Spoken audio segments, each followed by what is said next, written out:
Praise Lord. ദൈവത്തിൻ്റെ ധന്യ തിരുനാമം വാഴ്ചപ്പെടുമാറാകട്ടെ. റാന്നി ഈസ്റ്റ് സെൻറ്ററിലുള്ള IPC അരയാഞ്ഞിലിമൺ ദൈവസഭയുടെ ഫേസ്ബുക്ക് ഗ്രൂപ്പിലൂടെ കർത്താവിൻ്റെ മാറ്റമില്ലാത്ത വചനത്തെ പ്രസ്താവിക്കുവാൻ സർവകൃപാലുവായ ദൈവം തന്ന ഭാഗ്യപദവി ഓർക്കുമ്പോൾ സ്തുതിക്കുന്നു, സ്തോത്രം ചെയ്യുന്നു. ഈ ലൈവിലൂടെ ദൈവത്തിൻ്റെ മാറ്റമില്ലാത്ത വചനത്തെ ശ്രവിക്കുന്ന എല്ലാ സഹോദരി സഹോദരന്മാർക്കും മാതാപിതാക്കൾക്കും വേഗം വരാമെന്ന് അരുളി ചെയ്ത കർത്താവായ യേശു ക്രിസ്തുവിൻ്റെ നിസ്തുല്യ നാമത്തിലുള്ള സ്നേഹ വന്ദനങ്ങളെ അറിയിക്കുന്നു. പ്രിയപ്പെട്ടവരെ, നാം ഇപ്പോൾ കടന്നു പോകുന്നത് വളരെ ഭയാനജനകമായ ഒരു അവസ്ഥയിൽ കൂടിയാണ്. എന്നാൽ പ്രാർത്ഥിക്കുന്ന ഒരു ദൈവപൈതലിനെ സംബന്ധിച്ച് പറയുമ്പോൾ, ദൈവത്തിൽ ആശ്രയിക്കുന്ന ഒരു ഭക്തനെ സംബന്ധിച്ച് പറയുമ്പോൾ ഭാരപ്പെടേണ്ട ആവശ്യമില്ല, നിരാശപ്പെടേണ്ട ആവശ്യമില്ല. കാരണം നമ്മോട് കൂടെയുള്ളവൻ എന്ന് പറയുന്നത് ഉയരത്തിലുള്ളവനാണ്, ആ വലിയവനായ ദൈവമാണ്. ദൈവത്തിൽ പ്രത്യാശ വെക്കുന്ന, ദൈവത്തിൽ ആശ്രയം വെക്കുന്ന ഒരു ദൈവ പൈതലിനെ സംബന്ധിച്ച് പറയുമ്പോൾ ഭാരപ്പെടേണ്ട ആവശ്യമില്ല. പ്രിയപ്പെട്ടവരെ, നിരാശപ്പെടേണ്ട ആവശ്യമില്ല. അല്പസമയത്തെ ചിന്തയ്ക്കായി ഇന്ന് ഞാൻ പറയുവാൻ ആഗ്രഹിക്കുന്നത് 5-ാം സങ്കീർത്തനത്തിൽ നിന്നാണ്. 5-ാം സങ്കീർത്തനം, അതിൻ്റെ ഹെഡിങ് കൊടുത്തിരിക്കുന്നു, സങ്കീർത്തന പ്രമാണിക്ക് വേണുനാദത്തോടെ. ദാവീദിൻ്റെ ഒരു സങ്കീർത്തനമാണ് 5-ാം സങ്കീർത്തനം എന്ന് പറയുന്നത്. Praise Lord. നമുക്കറിയാം, 4-ാം സങ്കീർത്തനം ഒരു സന്ധ്യാപ്രാർത്ഥനയെക്കുറിച്ച് പറയുമ്പോൾ 5-ാം സങ്കീർത്തനത്തിലേക്ക് കടന്നു വരുമ്പോൾ നമുക്ക് കാണുവാൻ സാധിക്കുന്നത് പ്രഭാതവേളയിൽ ദൈവത്തോട് പ്രാർത്ഥിക്കുന്ന ഒരു പ്രാർത്ഥനാ സങ്കീർത്തനമാണ് 5-ാം സങ്കീർത്തനം എന്ന് പറയുന്നത്. Praise Lord. എന്നെ അതിൻ്റെ 2-ാം വാക്യത്തിൽ ഇപ്രകാരം കാണുന്നു: എൻ്റെ രാജാവും എൻ്റെ ദൈവമായുള്ളവേ, എൻ്റെ സങ്കട യാചന കേൾക്കണമേ. പ്രിയപ്പെട്ടവരെ, ദാവീദ് ഇപ്രകാരം ദൈവത്തോട് പ്രാർത്ഥിക്കുകയാണ്: എൻ്റെ രാജാവും എൻ്റെ ദൈവമായുള്ളവേ, എൻ്റെ സങ്കട യാചന കേൾക്കണമേ. പ്രിയപ്പെട്ടവരെ, ലോകത്തിൽ നമ്മുടെ സങ്കടം ആര് കേൾക്കുന്നില്ലെന്ന് പറഞ്ഞാലും ഉയരത്തിലൊരു ദൈവം നമ്മുടെ സങ്കടം കേൾക്കുന്നുണ്ട്. Price the Lord. ഭക്തനായ ദാവീദ് ദൈവത്തോട് പ്രാർത്ഥിക്കുകയാണ്: യഹോവേ എൻ്റെ പ്രൈസ് ദി ലോർഡ് ഇപ്രകാരം പ്രാർത്ഥിക്കുകയാണ്: യഹോവേ, എൻ്റെ വാക്കുകൾക്ക് ചെവി തരണമേ, എൻ്റെ ധ്യാനത്തെ ശ്രദ്ധിക്കണമേ എന്ന് 1-ാം വാക്യത്തിൽ പറഞ്ഞിരിക്കുമ്പോൾ 2-ാം വാക്യത്തിൽ ഇപ്രകാരം കാണുവാൻ സാധിക്കുന്നു: എൻ്റെ രാജാവും എൻ്റെ ദൈവമായുള്ളവേ, എൻ്റെ സങ്കട യാചന കേൾക്കണമേ. അപ്പോൾ സങ്കടം വരുമ്പോൾ നാം നമ്മുടെ സഹോദരങ്ങളോട്, നമ്മുടെ സ്നേഹിതരോട് നമ്മുടെ ആവശ്യങ്ങൾ പറയരുത് കേട്ടോ. ആ സങ്കടം വരുമ്പോൾ ദാവീദ് ചെയ്തതുപോലെ മുഴങ്കാല് മുടക്കി ദൈവത്തോട് പ്രാർത്ഥിക്കുവാൻ തയ്യാറാകണം. Praise the lord. ഹല്ലേലൂയ. അടുത്ത വാക്യം ദാവീദ് പറയുകയാണ്: നിന്നോടല്ലോ ഞാൻ പ്രാർത്ഥിക്കുന്നത്. പ്രിയപ്പെട്ടവരെ, പ്രാർത്ഥിക്കുന്ന ഒരു ഭക്തനെ സംബന്ധിച്ച് പറയുമ്പോൾ അവൻ തകർന്നു പോകത്തില്ല, അവനെ ഇല്ലാതാക്കുവാൻ എൻ്റെ ദൈവം അനുവദിക്കത്തില്ല. ഇന്ന് ആരെങ്കിലും ഈ ലൈവിലൂടെ സങ്കടപ്പെട്ട് നിരാശപ്പെട്ട് മുൻപോട്ട് പോകുന്നുണ്ടെങ്കിൽ ദൈവത്തിൻ്റെ പരിശുദ്ധയാത്മാവിൽ ഈ വചനത്തിൽ നിന്നുകൊണ്ട് ഒരു ദൂത് കൈമാറിക്കൊള്ളട്ടെ. അർമന ശരധുനി അൽഖ പ്രവാനഘടക ശന്തന. നമ്മുടെ സങ്കടം കേൾക്കുന്ന ഉയരത്തിലൊരു പിതാവുണ്ട്. ആ ദൈവത്തോട്, ആ പിതാവിനോട് പ്രാർത്ഥിക്കുവാൻ തയ്യാറാകണം. Praise the lord. ദാവീദ് അങ്ങനെ പ്രാർത്ഥിക്കുന്ന ഒരു ഭക്തനായിരുന്നു. Praise the lord. ഹല്ലേലൂയ. അടുത്തതായി അതിൻ്റെ 3-ാം വാക്യത്തിൽ ഇപ്രകാരം പറഞ്ഞിരിക്കുന്നു: യഹോവേ, രാവിലെ എൻ്റെ പ്രാർത്ഥന കേൾക്കണമേ. അപ്പോൾ ദാവീദ് പ്രഭാതത്തിൽ ദൈവത്തോട് പ്രാർത്ഥിക്കുന്ന ഒരു ഭക്തനായിരുന്നു. Praise the Lord. പണ്ടുള്ള കാലങ്ങളിൽ നമ്മുടെ ക്രിസ്തീയ ഭവനങ്ങളിൽ നമ്മുടെ മാതാപിതാക്കൾ പ്രഭാതത്തിൽ എഴുന്നേറ്റ് പ്രാർത്ഥിക്കുമായിരുന്നു. ഇന്ന് നമ്മുടെ ക്രിസ്തീയ ഭവനങ്ങളിലേക്ക് നോക്കുമ്പോൾ അത് കാണുവാൻ സാധിക്കുന്നില്ല. പ്രിയപ്പെട്ടവരെ, പ്രഭാതത്തിൽ ദൈവത്തോട് പ്രാർത്ഥിക്കുന്ന ഒരു ഭക്തനായി ദാവീദിനെ കാണിക്കുമ്പോൾ പുതിയ നിയമ വിശ്വാസികളായ നാമും ആ പ്രഭാതത്തിൽ ദൈവത്തോട് പ്രാർത്ഥിക്കുന്നവരായി തീരണം. അടുത്ത വാക്യത്തിൽ ഇപ്രകാരം പറഞ്ഞിരിക്കുന്നു: രാവിലെ ഞാൻ നിനക്കായി ഒരുക്കി കാത്തിരിക്കുന്നു. അപ്പോൾ ദൈവസന്നിധിയിൽ കടന്നു വരുമ്പോൾ ഒരു ഒരുക്കം ആവശ്യമാണ് കേട്ടോ. ഉദാഹരണം പറയാം, നമ്മുടെ പല കാര്യങ്ങൾക്ക്, നമ്മുടേതായ പേഴ്സണൽ ആവശ്യങ്ങൾക്ക് നാം പുറത്തു പോകുമ്പോൾ ഒരു ഒരുക്കമുണ്ടാകും. എന്നാൽ ദൈവസന്നിധിയിൽ കടന്നു വരുമ്പോൾ എത്ര പേർക്ക് ഒരു ഒരുക്കമുണ്ട്? ഇന്ന് പകൽക്കാലം പ്രിയ ശോധൻ പാസ്റ്ററെ, നമുക്ക് ദൈവസന്നിധിയിലേക്ക് കടന്നു വരുമ്പോൾ ഒരു ഒരുക്കം വേണം. ദാവീദ് അങ്ങനെ ഒരുക്കത്തോടെ ദൈവസന്നിധിയിലേക്ക് വരുന്ന ഒരു ഭക്തനായിരുന്നു. അടുത്തതായി അതിൻ്റെ 4-5 വാക്യത്തിൽ ഇപ്രകാരം പറഞ്ഞിരിക്കുന്നു, നീ ദുഷ്ടതയിൽ പ്രസാദിക്കുന്ന ദൈവമല്ല. നമുക്കറിയാം, പഴയ നിയമത്തിലേക്ക് കടന്നു വരുമ്പോൾ 2 സഹോദരന്മാർ ദൈവത്തിന് മുമ്പാകെ യാഗം കഴിച്ചു. ഒന്ന് കായീനും ഹാബേലും. കായീനിലും അവൻ്റെ യാഗത്തിലും ദൈവം പ്രസാദിച്ചില്ല. എന്നാൽ ഹാബേലിലും അവൻ്റെ യാഗത്തിലും പ്രസാദിച്ചു. എന്തുകൊണ്ടെന്ന് ചോദിച്ചാൽ ഹാബേല് ദുഷ്ടതയല്ല ചെയ്തത്. പ്രിയപ്പെട്ടവരെ, ദുഷ്ടതയിൽ പ്രസാദിക്കുന്ന ദൈവമല്ല. നാം പ്രാർത്ഥിക്കുന്നുണ്ട്, നാം ആരാധിക്കുന്നുണ്ട്, എന്നാൽ ദൈവത്തിന് പ്രസാദകരമായ ഒരു ജീവിതമാണോ നയിക്കുന്നത്? നമ്മെ തന്നെ ഒന്ന് പരിശോധിച്ച് നോക്കണമേ. ഇവിടെ വ്യക്തമായി ദാവീദ് പറഞ്ഞിരിക്കുന്നു, നീ ദുഷ്ടതയിൽ പ്രസാദിക്കുന്ന ദൈവമല്ല.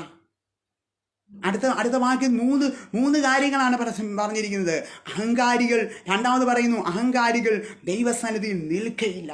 അഹങ്കാരം പ്രവർത്തിക്കുന്നവർക്ക്, ദൈവസന്നിധി ഞാനെന്ന ഭാവമുള്ളവർക്ക് ദൈവസന്നിധിയിൽ നിൽക്കുവാൻ കഴിയുകയില്ല.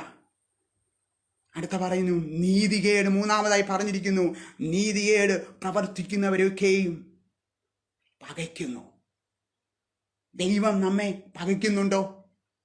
നാം പ്രവർത്തിക്കുന്ന പ്രവൃത്തി നീതിയുള്ളതാണോ എന്ന് നമ്മെ തന്നെ ഒന്ന് പരിശോധിച്ച് നോക്കേണ്ടിയിരിക്കുന്നു പ്രിയപ്പെട്ടവരെ. Price the Lord. നീതികേട് പ്രവർത്തിക്കുന്നവരെയൊക്കെയും പകയ്ക്കുന്നുവെന്ന് അവിടെ പറഞ്ഞിരിക്കുമ്പോൾ നമുക്കൊരു കാര്യം ഒന്ന് ചിന്തിക്കാം. നീതി പ്രവർത്തിക്കുന്നവരെ ദൈവം എന്ത് ചെയ്യുന്നു? പകയ്ക്കുന്നില്ല, പകരം സ്നേഹിക്കുന്നു. എന്നെയും നിന്നെയും ഇന്ന് ഈ വചനം പറയുന്ന ഞാൻ ഉൾപ്പെടെ നമ്മെ ദൈവം പകയ്ക്കുന്നുണ്ടോ അതോ സ്നേഹിക്കുന്നുണ്ടോ എന്ന് നമ്മെ തന്നെ ഒന്ന് പരിശോധിച്ച് നോക്കണം കേട്ടോ. അപ്പോൾ ദാവീദിന്റെ ചുറ്റുവട്ടത്തുള്ള ആളുകളെ സംബന്ധിച്ച് പറയുമ്പോൾ ദുഷ്ടന്മാരും ദൈവത്തെ അറിയാത്തവരും ദൈവം ഇല്ലാത്തവരും ദുഷ്ടത പ്രവർത്തിക്കുന്നവരും അഹങ്കാരികളുമാകുന്നു.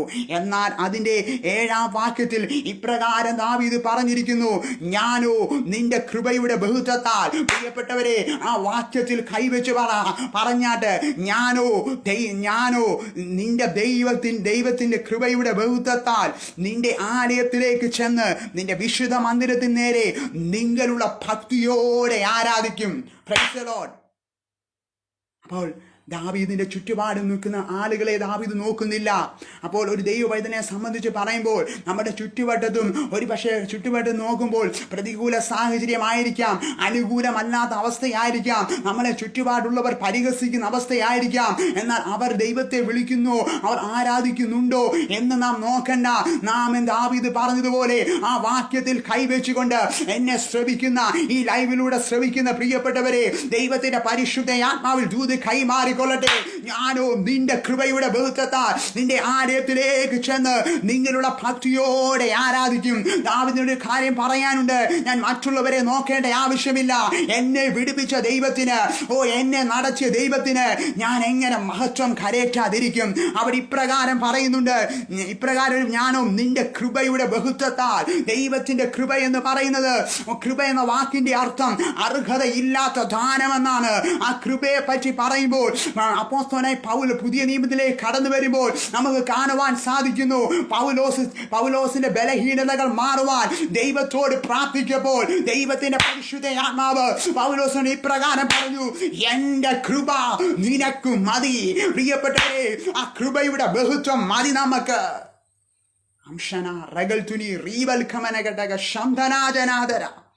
ആ കൃപയുടെ ബഹുത്വം അനുഭവിക്കുന്നവർക്ക് അടങ്ങിയിരിക്കാൻ കഴിയത്തില്ല കേട്ടോ. ഞാനോ നിന്റെ കൃപയുടെ ബഹുത്വത്താൽ നിന്റെ ആലയത്തിലേക്ക് ചെന്ന് ദൈവത്തിൻ്റെ വിശുദ്ധ മന്ദിരത്തിലേക്ക് നോക്കി നിങ്ങളുള്ള ഭക്തിയോടെ ആരാധിക്കും.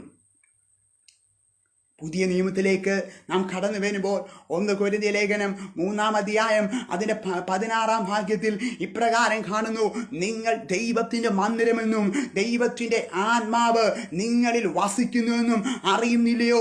കേവലം ഭൗതികമായ ഒരു കെട്ടിടത്തിലല്ല ദൈവം വസിക്കുന്നത്, നാം ആകുന്ന ആലയത്തിലാണ് എൻ്റെ ദൈവം വസിക്കുന്നത്. അതുകൊണ്ട് നമ്മെ തന്നെ ദൈവകരങ്ങളിലേക്ക് പ്രിയപ്പെട്ടവരെ സമർപ്പിക്കുവാൻ തയ്യാറാകണം. ദൈവ ദൈവത്തിന് മഹത്വം കരയേറ്റുന്നവരായി നാം മാറണം. അത് കേവലം ഒരു ആലയത്തിൽ കടന്നു പോകണമെന്നില്ല.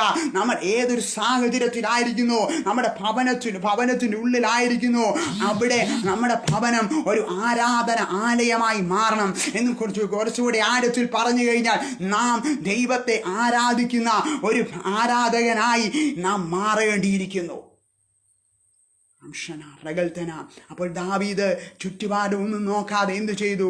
ദൈവം തന്നെ നടത്തിയ വിധങ്ങൾ ഓർക്കുമ്പോൾ, ചുറ്റുപാട് ഉള്ളവർ ദുഷ്ടന്മാരും ദൈവത്തെ അറിയാത്തവരുമായിരിക്കുമ്പോൾ ദാവീദ് ദൈവത്തിൽ ആശ്രയിച്ച് ഇപ്രകാരം പറയുന്നു, ഞാൻ മറ്റുള്ളവരെ ഒന്നും നോക്കുന്നില്ല, ഞാനോ ഹല്ലേലൂയ പ്രൈസ് ദി ലോർഡ്, നിന്റെ കൃപയുടെ ബഹുത്വത്താൽ നിന്റെ ആലയത്തിലേക്ക് വന്ന് ദൈവത്തിന്റെ വിശുദ്ധ മന്ദിരത്തിലേക്ക് നോക്കി നിങ്ങളുള്ള ഭക്തിയോടെ ആരാധിക്കും. അപ്പൊ അശ്രദ്ധമായിട്ട് ആരാധിച്ചെന്നല്ല പറഞ്ഞത്, ഭക്തിയോടെ ആരാധിക്കുവാൻ നാം ഈ നാളുകളിൽ തയ്യാറാകണം. അതിനെ നമ്മൾ താഴോട്ട് കടന്നു വരുമ്പോൾ നമുക്ക് കാണുവാൻ സാധിക്കുന്നത് അതിൻ്റെ 11-ാം വാക്യത്തിൽ ഇപ്രകാരം കാണുന്നു, എന്നെ വളരെ ബലപ്പെടുത്തിയ പ്രിയപ്പെട്ടവരെ, എന്നാൽ നിന്നെ ശരണം പ്രാപിക്കുന്ന എല്ലാവരും സന്തോഷിക്കും. എന്നാൽ നിന്നെ ശരണം പ്രാപിക്കുന്നവർ എല്ലാവരും സന്തോഷിക്കും. എന്താണ് ശരണമെന്ന് പറയുമ്പോൾ ഉദ്ദേശിക്കുന്നത്? നാം ശരണം നമുക്ക് ചെയ്യാൻ പറ്റാത്ത സാഹചര്യത്തിൽ കൂടി കടന്നു പോകുമ്പോൾ നാം പലരെയും ശരണം തേടാറുണ്ട്. എന്നാൽ ദൈവത്തിന്റെ വചനത്തിൽ ഇപ്രകാരം ദാവീദ് പറഞ്ഞിരിക്കുകയാണ്, എന്നാൽ നിന്നെ ശരണം പ്രാപിക്കുന്ന എല്ലാവരും സന്തോഷിക്കും. അപ്പോൾ നമ്മുടെ സന്തോഷം എന്നുള്ളത് മറ്റു പലതിലുമല്ല. ഒരു ഭക്തനെ സംബന്ധിച്ച് പറയുമ്പോൾ ദൈവത്തിൽ ശരണം പ്രാപിക്കുന്നതാണ് അവന്റെ ഏറ്റവും സന്തോഷം എന്ന് പറയുന്നത്. 2-ാം സങ്കീർത്തനത്തിൽ അതിന്റെ 12-ാം വാക്യത്തിൽ ഒടുവിലത്തെ വാക്യത്തിൽ ഇപ്രകാരം കാണുന്നു, അവനെ ശരണം പ്രാപിക്കുന്നവരൊക്കെയും ഭാഗ്യവാന്മാർ.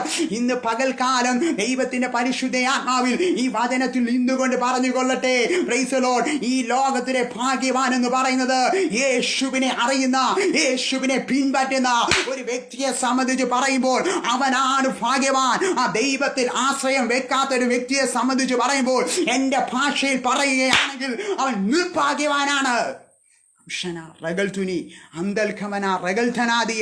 ഇവിടെ പ്രകാരം പറഞ്ഞിരിക്കുന്നു, ഹല്ലേലൂയ, അതിന്റെ 11-ാം വാക്യം, എന്നാൽ നിന്നെ ശരണം പ്രാപിക്കുന്ന എല്ലാവരും സന്തോഷിക്കും. അപ്പോൾ ദൈവത്തിൽ ശരണം പ്രാപിക്കുമ്പോൾ, നാം പ്രതികൂല സാഹചര്യത്തിൽ കൂടി കടന്നു പോകുമ്പോൾ, നാം കഷ്ടതയുടെ അനുഭവത്തിൽ കൂടി കടന്നു പോകുമ്പോൾ, നാം ആ മുഴങ്കാലം മടക്കി ദൈവസന്നിധിയിൽ പ്രാർത്ഥിക്കുമ്പോൾ, നാം വചനം ധ്യാനിക്കുമ്പോൾ, ഒരു പിതാവ് നമ്മെ ബലപ്പെടുത്തുന്ന പോലെ, ഒരു മാതാവ് നമ്മെ ആശ്വസിപ്പിക്കുന്ന പോലെ ആശ്വസിപ്പിക്കുന്ന ഒരു ഉടയവൻ നമുക്കുണ്ട് പ്രിയപ്പെട്ടവരെ. അത് ഈ ദിവസങ്ങളിൽ നാം പ്രിയപ്പെട്ടവരെ മനസ്സിലാക്കേണ്ടിയിരിക്കുന്നു. അടുത്ത വാക്യത്തിൽ പറഞ്ഞിരിക്കുന്നു, നീ അവരെ പാലിക്കുന്നത് കൊണ്ട് അവർ എപ്പോഴും ആനന്ദിച്ചാർക്കും. എന്ന് വെച്ച് കഴിഞ്ഞാൽ നമ്മുടെ ആഗമനങ്ങളിൽ നമ്മളെ പാലിക്കുന്ന ഒരു അരിമനാഥൻ ഉണ്ട് കേട്ടോ. അപ്പം പാലിക്കുന്ന അരിമനാഥൻ എന്ത് ചെയ്യണം? നാം ആനന്ദിക്കണം. നമ്മൾ ദൈവസന്നിധി മൗനമായിട്ടിരിക്കരുത്. ദൈവസന്നിധിയിൽ നന്ദി കരയേറ്റുന്നവരായി നാം മാറേണ്ടിയിരിക്കുന്നു. ഈ സങ്കീർത്തനത്തിൽ ഒരു ദുഷ്ടന്റെ അവസ്ഥയും ഒരു നീതിമാനെ പറ്റിയും നമുക്ക് കാണുവാൻ സാധിക്കുന്നു. ദൈവം എന്ത് ചെയ്യുന്നു? ദുഷ്ടതയിൽ പ്രസാദിക്കുന്നില്ല. പ്രിയപ്പെട്ടവരെ, അതിൻ്റെ അടുത്ത വാക്യത്തിൽ പ്രകാരം കൊടുത്തിരിക്കുന്നു, നിന്റെ നാമത്തെ സ്നേഹിക്കുന്നവർ നിന്നിൽ ഉല്ലസിക്കും. അപ്പോൾ നമുക്ക് ഉല്ലസിക്കുവാനുള്ളത് ദൈവസന്നിധിയിൽ കടന്നു വന്ന് ദൈവത്തോട് പ്രാർത്ഥിക്കുമ്പോൾ, ആത്മീയ കാര്യങ്ങളിൽ ഇടപെടുമ്പോഴാണ് ഒരു ദൈവവൈദ്യനെ സംബന്ധിച്ച് പറയുമ്പോൾ അവൻ ഉല്ലാസം ഉണ്ടാകുന്നത്. അങ്ങനെയെങ്കിൽ ലോകത്തിന്റെ ഉല്ലാസം പ്രിയപ്പെട്ടവരെ അത് താൽക്കാലികമാണ്, അത് നിലനിൽക്കുന്നതല്ല.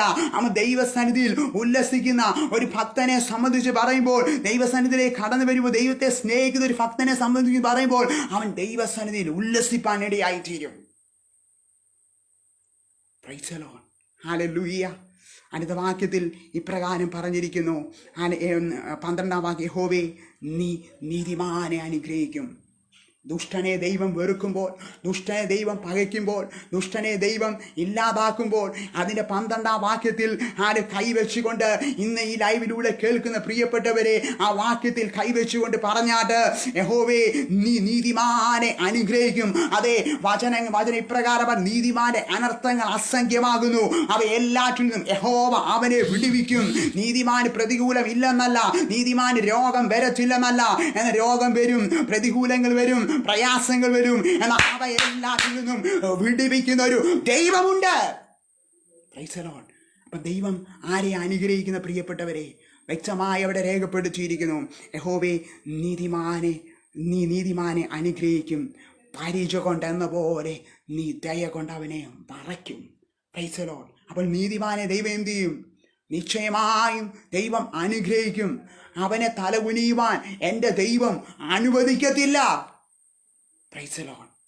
അടുത്ത വാക്യത്തിൽ പറഞ്ഞിരിക്കുന്നു, പരിച കൊണ്ടെന്ന പോലെ നീ ദയ കൊണ്ട് അവനെ മറയ്ക്കും. പരിച ദൈവിക സംരക്ഷണത്തെ കാണിക്കുന്നു. ആ ദൈവിക സംരക്ഷണം പ്രിയപ്പെട്ടവരെ നമ്മുടെ മേൽ ഉള്ളത് കൊണ്ടാണ് നാം ഇന്ന് ഭൂമിയിൽ ജീവനോടെ നിൽക്കുന്നത്.